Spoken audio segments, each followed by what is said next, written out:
Envie agora suas dúvidas para o e-mail tatiana.r.m@uol.com.br tatiana.r.m@uol.com.br e a doutora Tatiana irá esclarecer pessoalmente e detalhadamente todas as suas dúvidas. Ligue em São Paulo para 34 39 85 85. Repetindo, 34 39 85 85. Olá, queridos ouvintes, estamos com mais um programa Leis do Sucesso. E você sabia que o cumprimento do período de carência do INSS, ele pode ser o passaporte para a concessão de uma gama de benefícios previdenciários? Pois é. Embora até existam situações específicas que não exigem carência, além dos períodos que não contam para a carência, é importante você saber o que esse requisito significa. Entender a importância da carência, ela é fundamental para garantir o seu acesso a aposentadorias, auxílios e demais benefícios do INSS. Bom, o que é o período de carência? O período de carência, ele é o tempo mínimo de meses pagos em dia ao INSS para que você tenha direito à concessão de benefícios previdenciários. Sabe quando você contrata um plano de saúde, por exemplo? Então, você deve esperar um tempo mínimo de carência para conseguir agendar uma consulta, um exame, uma cirurgia ou qualquer outro atendimento que seja. Além disso, para cada procedimento mais caro ou mais complexo, é provável que mais tempo de carência exigido para o seu plano de saúde, uma cirurgia, por exemplo. Bom, melhor dizendo, você precisará ter pago um tempo mínimo ao plano de saúde para você conseguir fazer determinados procedimentos. Então, esperar um mês para você poder ser atendido em uma consulta. Estou dando exemplo, aguardar 24 meses para uma cirurgia. E no caso do INSS é a mesma coisa.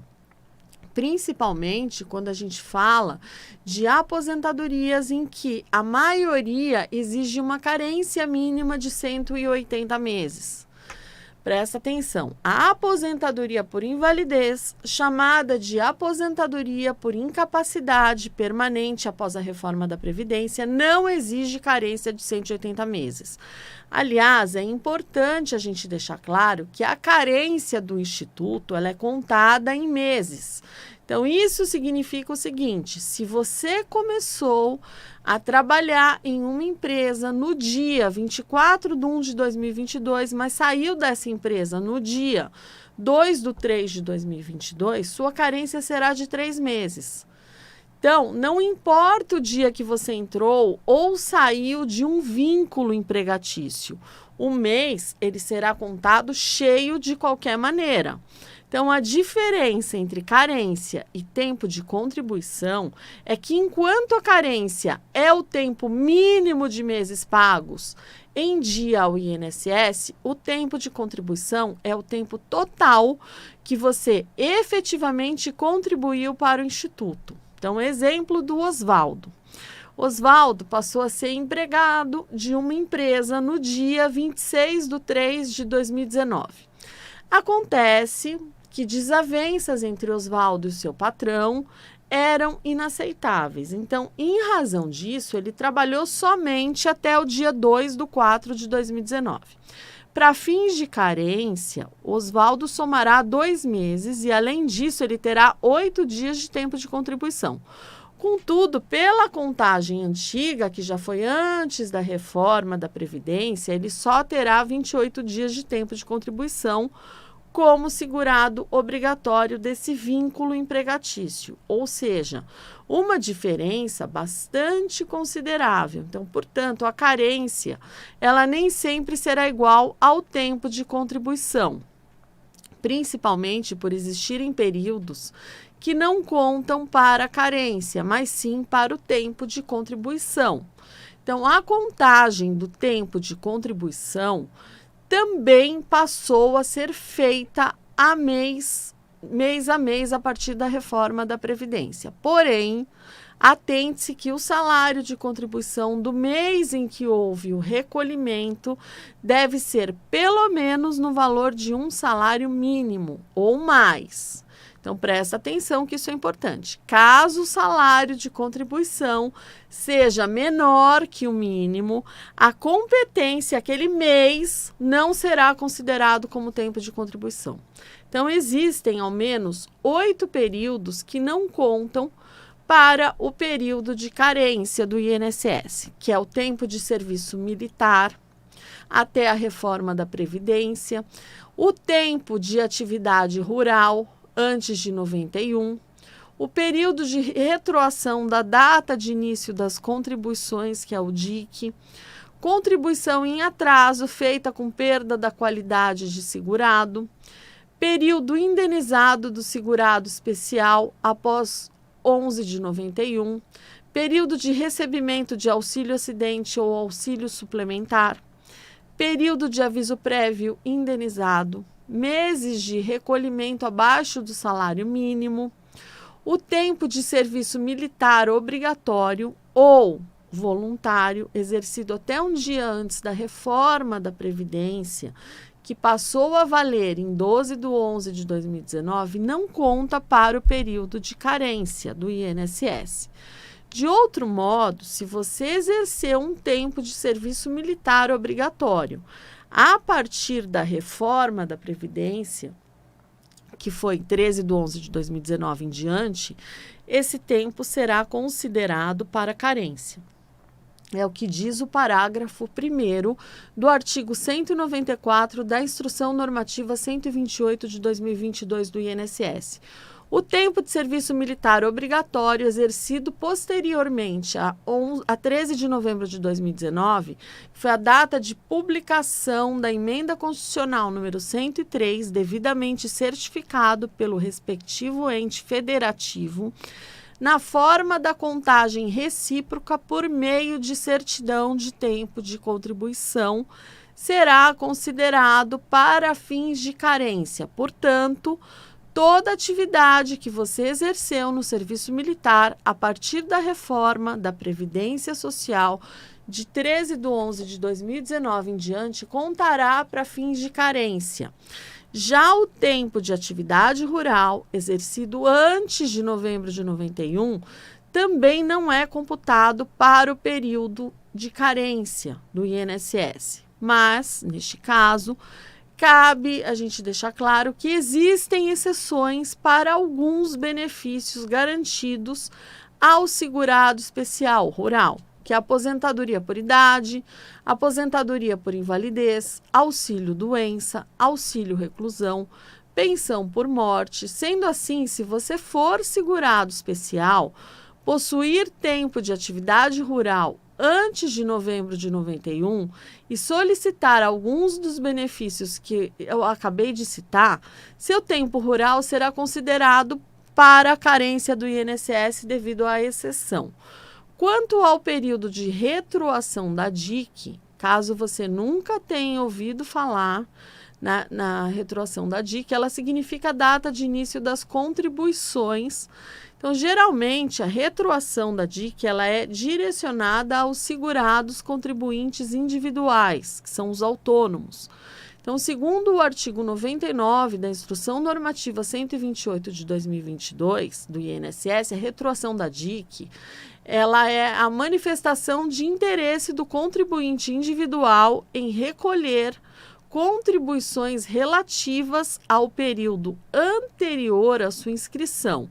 Nesse caso, será preciso que o autônomo comprove o exercício da atividade no período de retroação. Então, eu vou explicar melhor. A retroação ocorre porque a pessoa que exerce qualquer tipo de atividade remunerada, ela deve obrigatoriamente pagar contribuições ao INSS, tornando-se com isso um segurado obrigatório. No caso, né, dos autônomos que prestam serviços para pessoas físicas, a responsabilidade da inscrição, filiação e pagamento dos recolhimentos é do próprio segurado. Então, de qualquer maneira, vale a gente reforçar que a retroação da DIC ela não é considerada para o período de carência do INSS. Nesse caso, da contribuição também em atraso feita com a perda da qualidade de segurado, alguns segurados eles têm a oportunidade de fazer contribuições em atraso para o INSS. Geralmente isso acontece com trabalhadores esquecidos ou com dificuldades financeiras, principalmente quando o próprio trabalhador ele é responsável pelas suas contribuições efetuadas por meio de GPS, que é a Guia da Previdência Social. Então, desse modo, existe a possibilidade de o recolhimento ser feito em atraso para períodos sem contribuições feitas ao INSS. Então, essa possibilidade ela é cabível para os segurados, contribuintes individuais, autônomos, né, que é o mesmo que autônomos, segurados facultativos, aqueles que não exercem atividade remunerada, segurados especiais que contribuam facultativamente. Entretanto, caso o pagamento em atraso ocorra após a perda da qualidade de segurado, o período pago em atraso ele não é considerado para o cumprimento da carência necessária. Então, o período indenizado do segurado especial após 11 de 91, normalmente o segurado especial ele precisa indenizar o INSS caso queira utilizar como tempo de contribuição os períodos exercidos a partir de novembro de 91. De qualquer maneira, essa indenização ela não vai contar para a carência do INSS. Bom, vamos entender um pouquinho melhor isso. O período de carência do INSS somente vai ser computado para o segurado ou segurada especial que solicitar algum desses benefícios. Então, aposentadoria por idade, aposentadoria por invalidez, auxílio doença, auxílio reclusão, pensão por morte, auxílio acidente. Bom, período de recebimento do auxílio acidente ou auxílio suplementar, esse recebimento desse auxílio acidente, antigamente chamado de auxílio suplementar, não conta para o período de carência do INSS. Portanto, fique atento se você receber auxílio acidente, porque o benefício que serve como uma indenização, ele permite que você continue trabalhando e que não conta para a carência. No que diz respeito ao período de aviso prévio indenizado, também não conta para a carência. Isso porque o empregado não precisa trabalhar durante aquele aviso.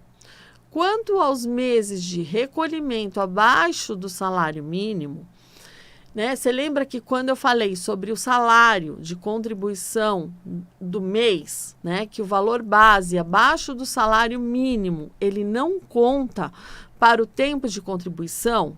Bom, aqui você precisa prestar muita atenção, porque esses meses também não são considerados para carência do INSS. A exceção dessa regra fica por conta dos segurados empregados, inclusive domésticos, e dos trabalhadores avulsos para as competências, né, que são os meses anteriores a 13/11 de 2019. Nesses casos específicos, a carência ela poderá ser contabilizada normalmente. Bom, em que situações a carência não é exigida do segurado? A carência ela não é exigida em diversas situações. Então, vou dar exemplos de possibilidades que eliminem a exigência da carência. Então, são alternativas, né, descritas nos artigos 26 e 151 da Lei 8213 de 99, que é pensão por morte, salário família, auxílio acidente, auxílio doença e aposentadoria por invalidez em caso de acidente de qualquer natureza, de doença profissional ou do trabalho, bem como nos casos de segurado que, após filiar-se ao regime geral da Previdência Social, for acometido por alguma doença grave.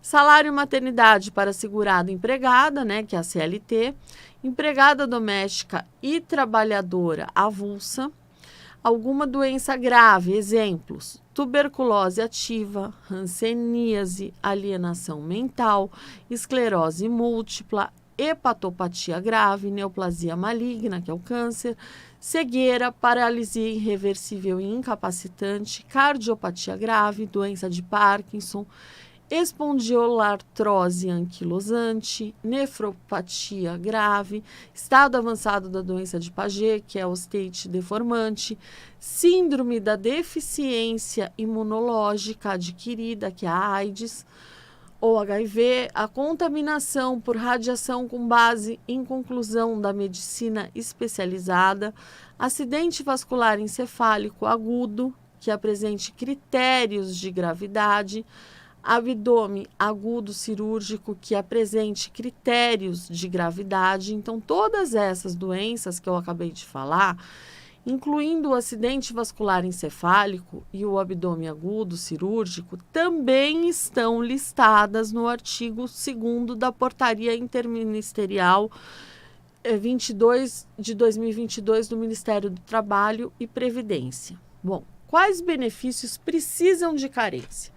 Benefícios por incapacidade, que é o auxílio reclusão, aposentadorias e salário maternidade. Em regra, são esses benefícios que precisam da carência do INSS.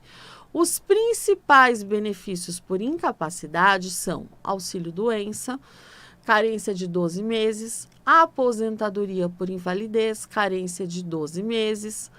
Ambos os benefícios que eu acabei de citar exigem a incapacidade do segurado.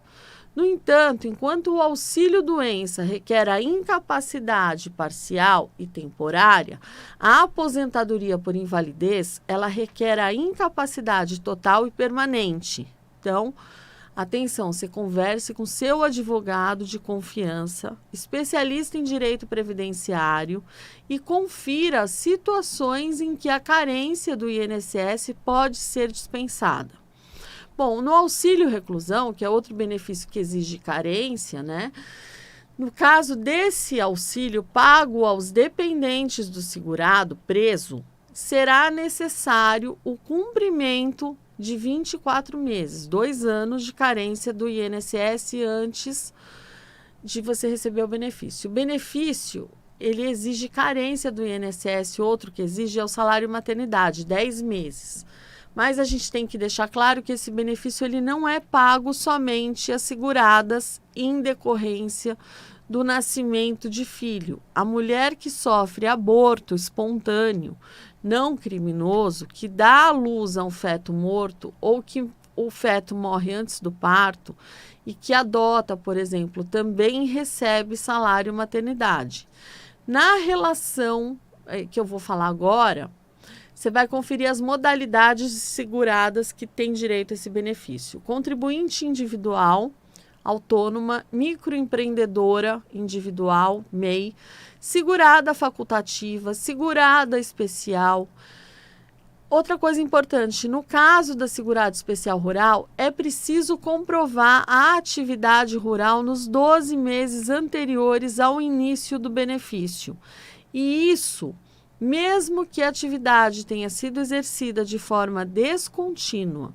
Para outras modalidades de seguradas, como as empregadas, inclusive domésticas e trabalhadoras avulsas, a carência não é exigida no salário maternidade. Então, por fim, a maioria das aposentadorias, com exceção da aposentadoria por invalidez, exige uma carência mínima de 180 meses. Lembre-se, em regra, a carência da aposentadoria por invalidez atual, benefício por incapacidade total e permanente, é de 12 meses. Outra coisa que você tem que se atentar é para não perder sua qualidade de segurado, porque você ter qualidade de segurado significa ser filiado ao INSS, estar fazendo os devidos recolhimentos ou contribuições para o órgão previdenciário. Porém, existe um período em que você, embora não esteja recolhendo para o INSS, ainda mantém a sua qualidade de segurado, né? Ela permanece intacta. Então, entenda, trata-se do famoso período de graça. O período de graça para os segurados obrigatórios. Então, para esses segurados obrigatórios, esse período de graça é de 12 meses a contar da última contribuição ao INSS. Inclusive, esse período ele pode ser estendido para mais 12 meses em caso de desemprego involuntário. Estender mais 12 meses caso você já tenha o total de 120 contribuições feitas ao INSS. Sendo assim, pode-se dizer que o período de graça ele pode ser de 12, 24 ou 36 meses para os segurados obrigatórios. Período de graça para os segurados facultativos. Bom, no caso dos facultativos, o período de graça ele é de somente 6 meses. Portanto, tome cuidado para você não perder a sua qualidade de segurado. Por quê? Caso isso aconteça, a sua carência será totalmente zerada no INSS. Consequentemente, caso solicite um benefício após a sua carência ter sido zerada, será preciso pagar o INSS de novo para que você tenha direito aos benefícios do Instituto.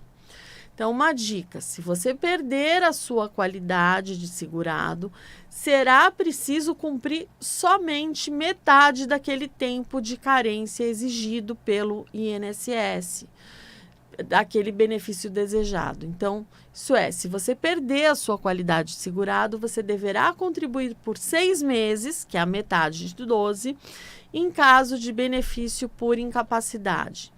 12 meses, que é metade de 24, em caso de auxílio reclusão. 5 meses, que é metade de 10, no caso do salário maternidade. A única exceção a essa regra é no caso das aposentadorias, situação em que a carência ela não será zerada, ou seja, no caso das aposentadorias, a perda da qualidade de segurado não altera o mínimo de carência. Então, quando recomeçam os pagamentos, eles vão se somando aos que já foram realizados até alcançar os 180 meses exigidos.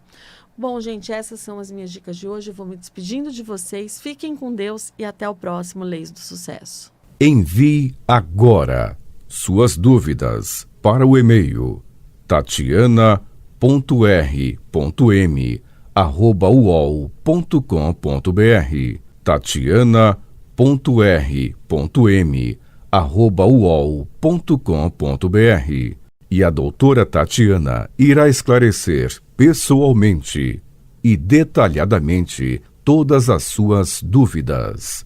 Ligue em São Paulo para 34 39 85 85. Repetindo, 34 39 85 85.